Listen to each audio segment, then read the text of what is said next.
What's cooking, foodies? Today we are making no-bake harvest protein breakfast bites. Great for on-the-go breakfasts or snacks, and these are so easy to make. Here are your ingredients, and they can be found in the description box below. To a large bowl, add your 2 cups oats, half a cup pumpkin seeds, 1/4 cup dried cranberries, 1 teaspoon pumpkin spice, 1/4 cup pumpkin puree, 1/4 cup peanut butter, 1/4 cup honey. Go ahead and mix well.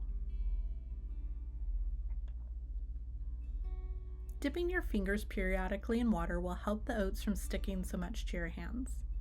Work the oats in your hands until you have a small 2-bite size ball. This will make up to 15 to 16 harvest bites.